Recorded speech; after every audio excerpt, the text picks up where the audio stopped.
ദൈവത്തിന് സ്തോത്രം. സങ്കീർത്തനങ്ങൾ 3.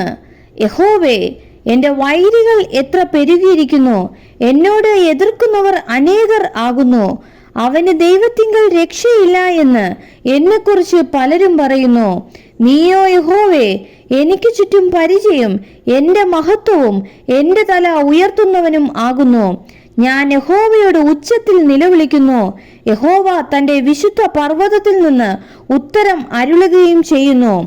ഞാൻ കിടന്നുറങ്ങി, യഹോവ എന്നെ താങ്ങുകയാൽ ഉണർന്നുമിരിക്കുന്നു. എനിക്ക് വിരോധമായി ചുറ്റും പാളയമിറങ്ങിയിരിക്കുന്ന 1000 ജനങ്ങളെ ഞാൻ ഭയപ്പെടുകയില്ല. യഹോവേ, എഴുന്നേൽക്കണമേ. എൻ്റെ ദൈവമേ, എന്നെ രക്ഷിക്കണമേ. അങ്ങ് എൻ്റെ ശത്രുക്കളെ ഒക്കെയും ചെകിട്ട് തടച്ചു. അങ്ങ് ദുഷ്ടന്മാരുടെ പല്ല് തകർത്തു കളഞ്ഞു. രക്ഷ യഹോവയ്ക്കുള്ളതാകുന്നു. അങ്ങയുടെ അനുഗ്രഹം അങ്ങയുടെ ജനത്തിന്മേൽ വരുമാറാകട്ടെ. ആമേൻ.